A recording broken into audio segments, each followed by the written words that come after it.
Tenemos una invitada muy especial, nos da muchísimo gusto recibir a Melissa Mitates. Ella es cofundadora de Asperger Manzanillo, una asociación civil que ha sido pues clave en el tema de la concientización, en visibilizar pues esta condición en algunas personas, no solamente en niños, también en algunos adultos.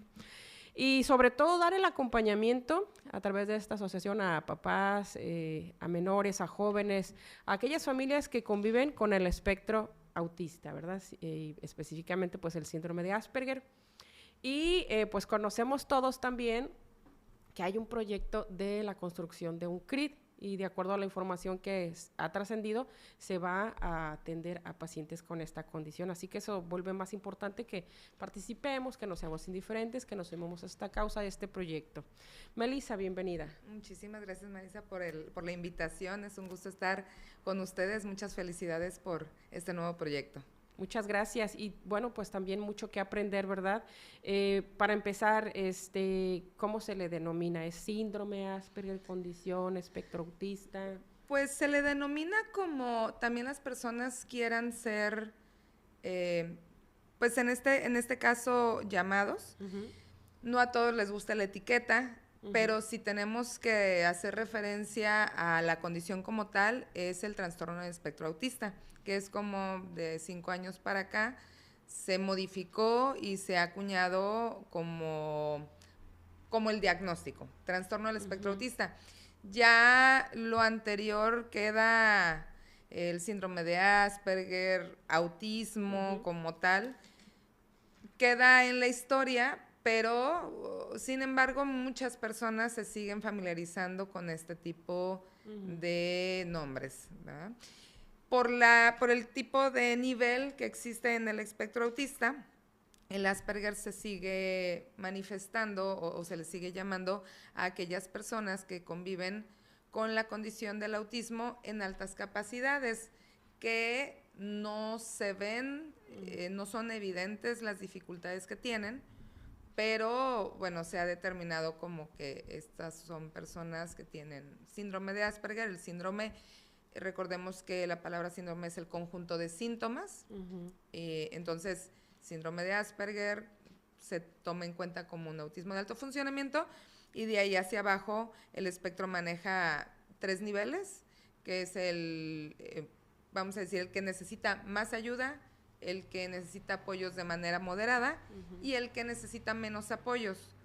Sin embargo, esto no determina, vamos a decir, como las dificultades, porque pudiera parecer que el que necesita más ayuda, pues porque es muy evidente, porque viene acompañado también de otros síntomas y de otras características o de otros trastornos como el TDAH, etcétera. Pero el que no se ve, pues también tiene sus dificultades porque precisamente no se ve. Y esto hace que pues tengan muchos problemas más en el ámbito social, que es donde tienen dentro de las características los mayores inconvenientes o problemas, que es la socialización y la comunicación.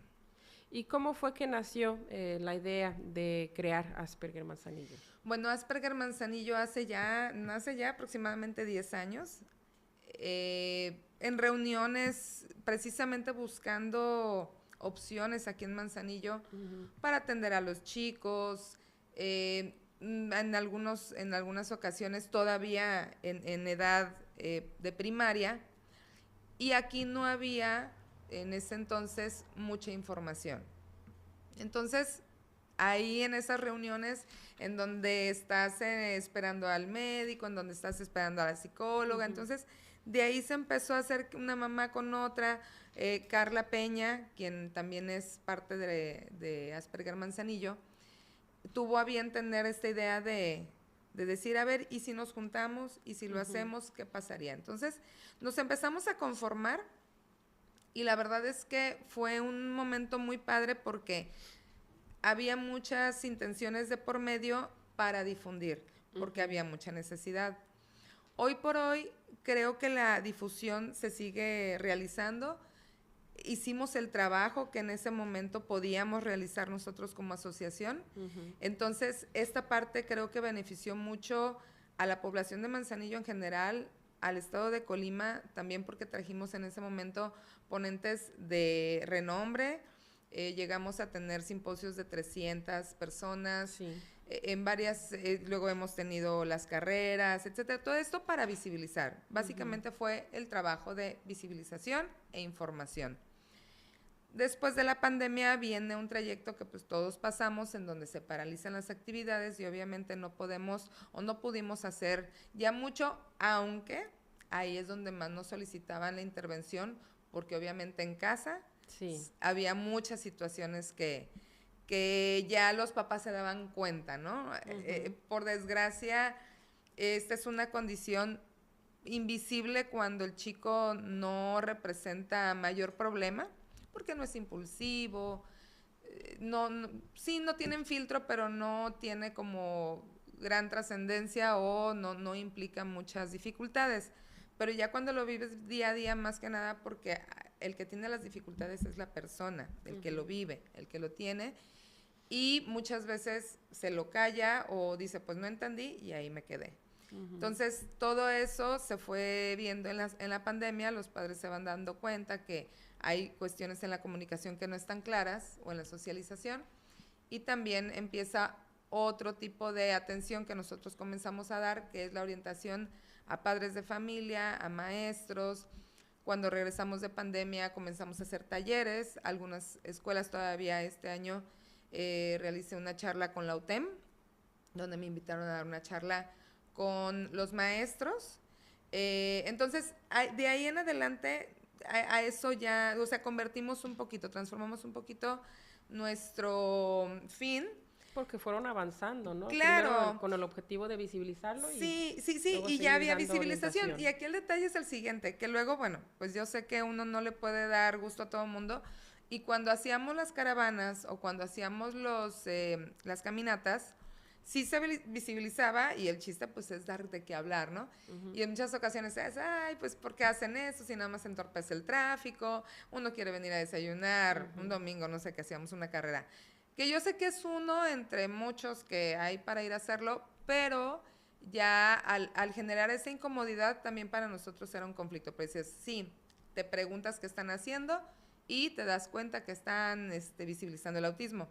Pero por otro lado, pues incomodas a cierta población, y también con el trayecto de las caravanas que hacíamos. Y decíamos, bueno, esto no puede quedar solamente en caravanas y en este tipo de cosas que si bien ayuda a visibilizar, pero nada más. Entonces se conforma hace aproximadamente 5 años el Comité Interestatal de Autismo, o sea, para el diagnóstico y atención a las personas con autismo. Esto porque dentro del Congreso nos invitan a formar parte para la elaboración de la ley o modificación, porque hay una ley para la discapacidad y hay una exclusiva para el tratamiento, atención del espectro autista. Entonces, pues si bien es cierto, no viene una parte de discapacidad, porque el que no te puedas comunicar con las personas, el que no puedas hacer algo, te incapacita. Entonces, no a todo el mundo le gusta este término de discapacidad, pero bueno, entramos dentro de esta fórmula de la discapacidad y pues empezamos a llamar un poquito la atención y nos invitan a formar parte del comité de discapacidad. Entonces, al formar el comité, pues también nos hacen parte, ¿no? Sí. Hemos asistido a varias reuniones que se hacen dentro del comité. Actualmente ya tiene más de un año que no sesiona y hemos estado solicitando esto. Creo que es importante, y sobre todo que forman parte esencialmente los puntos clave para poder apoyar a todas las personas que viven con esta condición, ya sea niños, adolescentes y adultos, porque esto es algo con lo que se nace y se vive. Se controla, sí, se trabaja, claro que sí, tiene mucho que ver, muchos factores, pero pues son personas que vamos a salir a trabajar y que si no generamos estos apoyos y sobre todo la gente en general, la sociedad en general, no empatiza y no convive y no hace también por integrar a la sociedad en general lo que es las neurodivergencias, como ahora se le denominan, pues también estamos en un problema, ¿no? Entonces, esta es la intención, que no solamente la atención es para la persona que vive con la condición, sino también, y lo más importante, la sociedad en general. Compártenos también para poder dimensionar los avances que han tenido en esta década de trabajo, porque pues sí, para algunas familias, para algunos papás ha sido un desafío grande, por ejemplo, llegar a su diagnóstico, porque no hay muchos especialistas, inclusive aquí en el estado. ¿Cuáles han sido en este trayecto de esta década lo que te han compartido los padres? ¿Cuáles son las barreras que ellos enfrentan? Pues ¿O mira, dificultades? sí, pues esencialmente son esas. Y no nada más es aquí, no nada más en el estado, es algo generalizado en México. Si nosotros nos ponemos a observar otros países, Europa y esencialmente España está muy desarrollado en este tema. O sea, tiene muchas opciones, o sea, sensibiliza desde que nacen y en todos lados. Hay muchas leyes, muchos programas. Aquí en México estamos en pañales, pero en general, todo el país. Obviamente, pues el estado de Colima, al ser pequeño, y Manzanillo, pues con menor población, tiene menos avances en este tema. Sin embargo, lo que nosotros hemos hecho es encontrar personas claves que nos puedan apoyar. No estamos hablando de apoyos ni de becas, ni de precios especiales. A veces si los quieren dar, yo les digo, ay, digan que van referenciados de Asperger Manzanillo y a lo mejor, ¿no? Les hacen algún descuento. Pero aquí el tema es encontrar las personas claves e idóneas para que atiendan esta condición. Porque no nada más es el diagnóstico, es y después qué sigue. Porque ya te dan un diagnóstico y te dicen, tu hijo o hija tiene trastorno del espectro autista, está en tal nivel, necesita tales apoyos. El detalle es que ya se tiene ese documento, pero ese documento muchas veces no te sirve de nada. Tú llegas a una escuela, tú llegas al trabajo, tú llegas a algún lugar que sea donde te vas a desarrollar y no saben qué hacer con él. O sea, aquí el tema, como te comentaba, pues sí, la condición que tiene la persona la conoce la familia. Hay veces que hasta dentro de la misma familia encuentras bloqueos, pero llegas a alguna escuela, por ejemplo, los chicos llegan a la escuela y tú como padre de familia entregas el diagnóstico y pues casi la mayoría no saben todavía qué hacer con un chico que llega en esta condición. En otras situaciones sí las hay, o sea, es como en todo. Hay escuelas que llevan charlas, talleres para sus maestros, como te digo que hace poco di una charla en la UTEM, y los hacen concientizar, un poquito a veces complicado cuando ya son maestros ya de antaño, pero de todas formas pues les llevas información y siembras, ¿no? Haces ahí, siembras la semillita. Pero ese es, yo creo que el primer tope o conflicto que se llevan. Hay psicólogos, luego te decía, después del diagnóstico que sigue, pues depende, si necesita una terapista de lenguaje, la hay, pero hasta el momento solamente recomendamos a una terapista de lenguaje. No conocemos si hay más. Por favor, si hay, pues escríbanos en la página, pero tampoco podemos recomendar así nada más. Nosotros recomendamos esta terapista porque sabemos que está certificada, porque la conocemos que ella ha trabajado con nosotros. Psicólogos o psicólogas, recomendamos a los que conocemos que tienen su certificación y su trabajo ya de tiempo y comprobado. Entonces, yo sé que hay nuevas personas, profesionistas, que a lo mejor ya están, pues también diagnosticando o haciendo algún tipo de trabajo. No nos consta, pero igual recibimos la información y es ahí donde nosotros ahorita nuestro trabajo es orientar a las familias para que ellos puedan encontrar la mejor opción. Obviamente, como en todas las atenciones médicas, pues no es algo económico, entonces también ahí es donde se encuentran con otro tope, ¿no? Un diagnóstico aproximadamente, y hasta donde yo tenía entendido, estaba como entre 3,000 y 5,000 pesos. Puede variar, puede ser tan difícil el diagnóstico que llevarse de 3 meses hasta más, o puede ser muy sencillo, muy evidente, en mes y medio ya darse el resultado.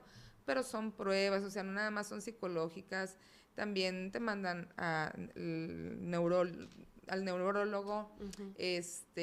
hay veces que hasta, bueno, mucho tipo de análisis hay que hacer para descartar todo, porque, pues, digo, como médicos y como especialistas en el área de la salud, en esta parte de los diagnósticos y de la salud mental, yo los admiro mucho porque la verdad es que es como cuando tienes gripa, pero te puede dar gripa por 1000 cosas, ¿no? Entonces, en este caso, una característica la comparten muchas, ahora, neurodivergencias, y para que sea autismo es muy específico, ¿no? Entonces se confunde TDAH y autismo, comparten similitudes, pero la condición del neurodesarrollo de nuestro cerebro es más compleja y es ahí donde emana la diferencia, ¿no? Donde dicen, esto sí es autismo, esto no es autismo, esto puede ser. Hasta dentro del autismo, que existe la hipersensibilidad o lo que es la desintegración sensorial, eso ya se determina como parte del autismo, pero lo diagnostican independiente, como para no diagnosticar autismo, es ¿cómo se llama?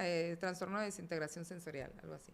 Y tiene que ver con el autismo, pero como para no llamarlo autismo, es nada más, bueno, tú nada más estás como que medio cruzado de los cables, dicen, no, es muy hipersensible o es muy hiposensible, y solamente vamos a tratar esto, ¿no? Que eso puede generar impulsividad, frustración, estrés, o sea, una cosa lleva a la otra. Pues mira que con esta visita que nos haces, a lo mejor nos están escuchando y pues pueden decir, bueno, yo presento algún tipo de característica o puedo observar algún tipo de característica en alguno de mis hijos, y también, pues entre más temprano el diagnóstico también mejora mucho la calidad de vida. Claro. Algo que quieras tú compartirle a la audiencia y sobre todo destacando el trabajo importante que han hecho visibilizando esta condición, el Asperger, aquí en el municipio, y pues con ese logro importante, ¿no?, que ya nos compartías también a nivel estatal. Sí, claro, pues invitarlos a que se sigan informando, ya sea con nosotros o también hay otras asociaciones. De autismo solamente somos 2, uno está en Colima, nosotros aquí en Manzanillo, pero es importante informarse de primera mano para poder empatizar con las personas, y esto es como sociedad en general. En cuestión del CRIT, la verdad es que estamos contentos, o en lo particular, que se lleve a cabo, no solamente por el autismo, digo, hay muchas discapacidades que se van a tratar ahí. Ciertamente sí necesitamos desde hace mucho ese apoyo, porque entiendo que el costo no lo hay, o es muy bajo para las personas que puedan pagarlo, y esto va a significar, y precisamente esto, ¿no? Hay muchas personas que no están diagnosticadas porque no tienen la economía para poderlo hacer, porque no hay quien lo haga. Entonces, esto va a venir como a llenar este vacío que tenemos en el diagnóstico, y bueno, seguimos a la orden para cuando pues quieran alguna información, orientación, charla o taller. En la página de Facebook Asperger Manzanillo nos encuentran, ahí nos mandan mensaje, de hecho ahí viene el enlace directo a mi celular, o sea, mandan un WhatsApp, ahí viene el enlace, o lo mandan por Messenger o DM, como dicen los chicos, ahí no lo pueden mandar también en la página de Instagram. Muy bien. Melissa, pues muchísimas gracias por venir a compartirnos toda esta información. La verdad es que hay mucha empatía en el trabajo que ustedes han venido desempeñando en esta década, y mucho más que informar, mucho más que conocer. Así es, sí, muchas gracias. Nosotros, bueno, yo me siento muy contenta cuando nos invitan a platicar del tema, porque, bueno, eso es lo que hacemos. simple y sencillamente llevar el tema, ponerlo en boca de todos, o sea, que si ahorita alguien que no sabía del tema nos escucha y se pone ahí a investigar un poco más, ya sembramos esa semillita y al rato dice, y como tú comentas, ¿no? Hay gente que se siente fuera de, que dicen, porque no encajo, porque no entiendo ciertas burlas, sarcasmos, dobles sentidos, y llegamos a cierta edad ya bien desarrollados, bien en la sociedad y todo, y decimos, con razón, esto me pasaba cuando... Entonces ya nos cae el 20 mucho después, pero hay muchos chicos que la verdad, chicos y chicas, que la verdad no la pasan muy bien, que sí son relegados o apartados, excluidos de actividades, y luego se muestran ahí historias a veces que parecieran de terror, pero que sí existen, y es los chats de las mamás, ¿no? De, es que fulanito, y es que... Ok, sí, pero también no hay que satanizarlos porque son niños. Ya cuando crecen, bueno, si no los atendieron, pues ya uno es responsable de atenderse a sí mismo, ¿no? Muy bien, pues te agradecemos muchísimo. Muchas gracias a ustedes. La verdad es que tu participación, Melissa, pues nos recuerda que pues debe de haber comunidad, que juntos podemos construir espacios de verdadera inclusión, y pues también la invitación a los especialistas de salud mental para que se acerquen a la asociación, y que pues el camino para diagnosticarse o diagnosticar algún integrante de la familia pues sea más sencillo. Entre más temprana la edad, pues es mejor su calidad de vida. Muchas gracias. A ustedes.